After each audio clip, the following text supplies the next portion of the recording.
I had just finished filling up my tank and reached for my wallet to pay, but what I pulled out made my blood run cold. The cash in my pocket had turned to ash. Something was terribly wrong. Without a word, I jumped in the car and raced home. Grabbing handfuls of bills scattered across the floor, I rushed to the window and threw them outside. Just as I suspected, the moment the money touched the open air, it disintegrated into nothing. Refusing to accept it, I snatched a priceless painting and carried it to the doorway, positioning it half inside, half outside. What happened next was disturbing. The portion exposed to the outside world began crumbling to dust before my eyes, disintegrating at a horrifying speed. That's when the truth finally sank in. Anything granted by wishes made in this room could never leave. Step outside with it, and it would vanish into nothingness. The realization sent me into a fury.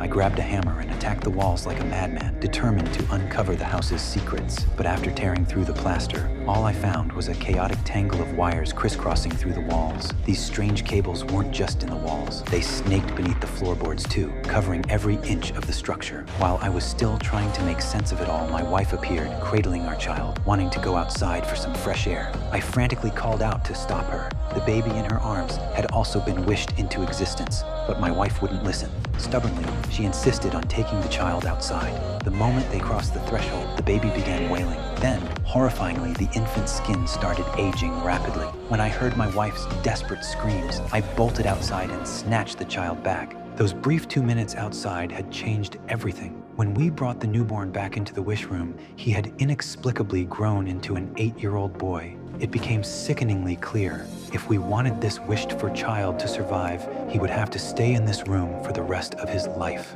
That decision trapped my wife and me in a terrifying nightmare. To prevent any more accidents, we boarded up every door and window, trying to keep the boy from venturing outside.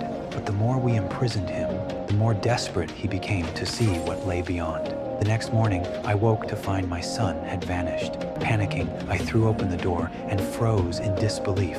Outside was no longer our yard, but a vast, snowy forest. And there, kneeling in the snow, was the boy, building a snowman. He had discovered the room's secret. He had wished an entire new world into existence. Rage exploded inside me. I dragged him back inside and warned him never to leave the room again, locking the door and pocketing the key. But as I stood there, a chilling realization crept over me. This boy was a ticking time bomb. Something far worse was coming. He wasn't real. He was just a fantasy, a wish made flesh. Maybe it would be better to let him walk outside and fade away on his own.